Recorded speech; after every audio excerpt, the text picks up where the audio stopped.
বাংলাদেশের সঙ্গে ব্রাজিলের ম্যাচ হওয়ার প্রস্তাব কার্লো আনচেলত্তির। ব্রাজিলের নতুন এই কোচের সঙ্গে আজ ব্রাজিলের প্রশিক্ষণের আগে কার্লো আনচেলত্তির হাতে বাংলাদেশ জাতীয় দলের জার্সি তুলে দেয় সাংবাদিক অর্ণব বাপ্পি।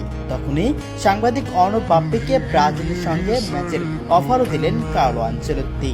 এমনকি হামজা চৌধুরীকে নিয়েও যা বললেন তা ছিল, আমি হামজার খেলা দেখেছি, সে দুর্দান্ত একজন খেলোয়াড়, তার হাত ধরেই বাংলাদেশ একদিন ভালো কিছু করবে। বিস্তারিত রিপোর্টে। বিশ্বকাপ বাছাই পর্বের আগে গুরুত্বপূর্ণ ট্রেনিং সেন্টারে আজ ব্রাজিল কোচ কার্লো আনচেলত্তির সঙ্গে দেখা করেন সাংবাদিক অর্ণব বাপ্পি। আনচেলত্তিকে বাংলাদেশের জার্সিও গিফট করেন এই সাংবাদিক। তখন বাংলাদেশ ফুটবলের প্রতি সম্মান ও শুভকামনা জানায় ডন আনচেলত্তি এবং মজা করে বলেন, তোমরা উন্নত করতে থাকো, আমাদের সঙ্গে দেখা হবে একদিন।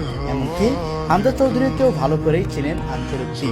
তিনি বলেন, আমি হামজার খেলা দেখেছি, তিনি দুর্দান্ত একজন খেলোয়াড়, আশা করছি হামজার হাত ধরে বাংলাদেশ একদিন ভালো কিছুই করবে। বিশ্বের অনেক ভালো ভালো ফুটবল দলের সঙ্গেই প্রতিযোগিতায় নামতে পারবে বাংলাদেশ, আর তার জন্য ভালো ম্যানেজমেন্ট এবং সুন্দর ফুটবল পরিচালনা করা দরকার বাংলাদেশের।